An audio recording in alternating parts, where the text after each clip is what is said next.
Hi everybody, welcome to the fifth lecture on cyber security for beginners course. In this lecture we're going to talk about the common cyber threats, malware, phishing and ransomware.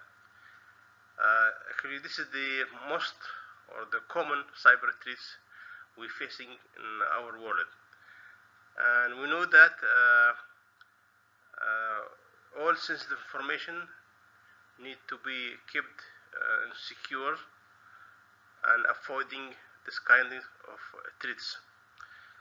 And therefore we have to understand the common cyber threats, their tactics and their effective on the data, and also we need to know what is the best method or the effective prevention strategy that be essential or crucial for building a secure digital environment. Just we'd like to give an overview of the cyber threats. Define it as malicious activities aimed to disrupting or damaging or stealing data from computer systems or networks. And these threats have evolved with the rapid growth of technology and pose significant risk to individuals, people or businesses, companies and governments. Of course, may somebody ask why cyber threats matter, or what for, or why we need to do that? Because it has a significant effect on the economic and also on data security, also on services. So in terms of the economic impact, it may cause financial losses for individuals or people or businesses or companies, as well as the governments.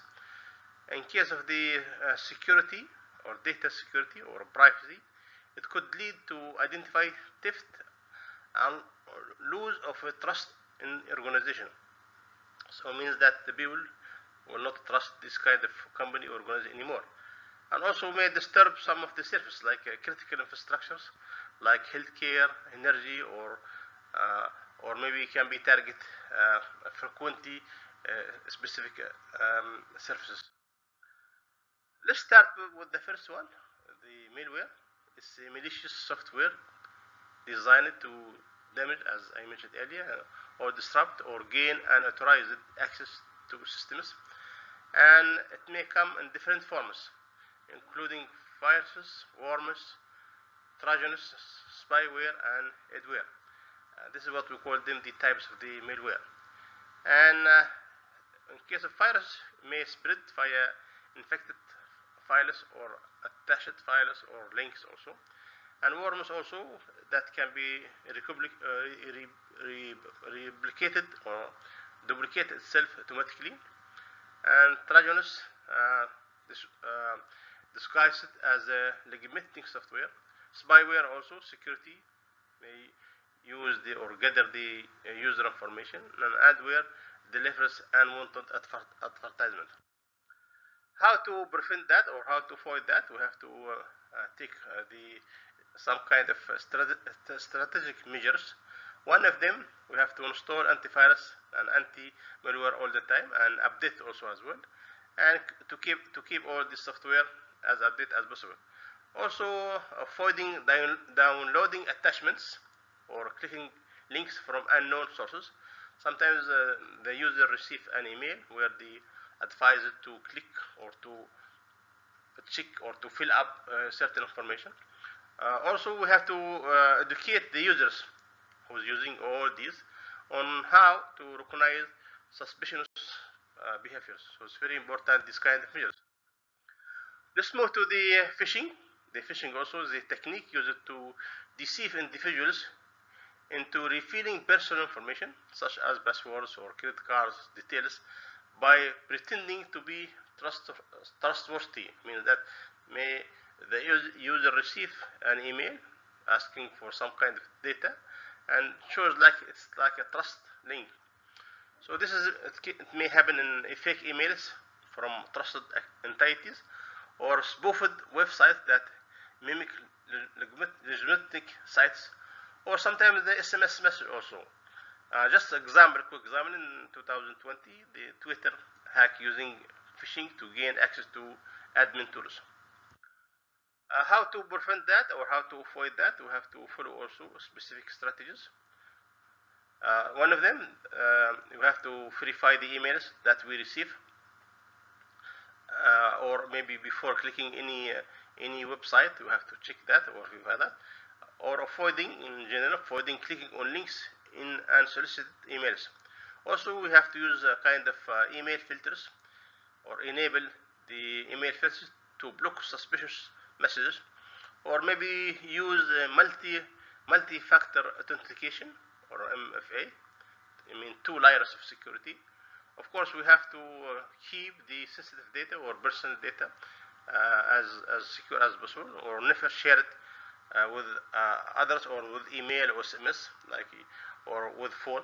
So also we have to train our users on how to recognize phishing attempts. The third one, the ransomware, is also malware that encrypts data and demands payment for decryption. Yes. How it's work? May spread via email, attachment, or malicious link, or maybe locks or close or files until ransom is paid.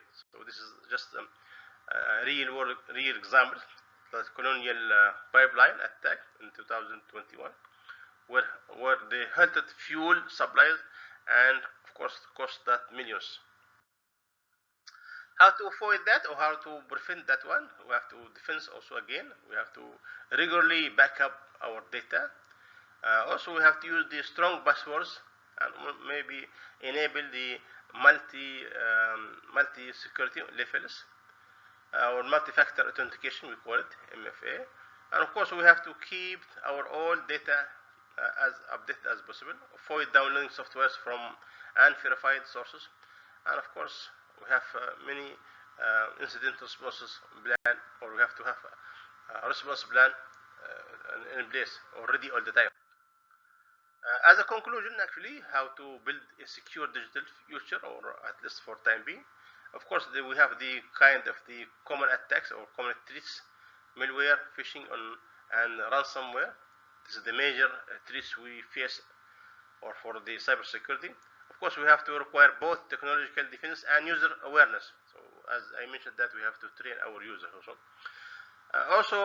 We have to understand these threats and their methods, their technique, and also we have to find out an effective prevention strategies or methods in terms of the individual or organization, and also companies or government.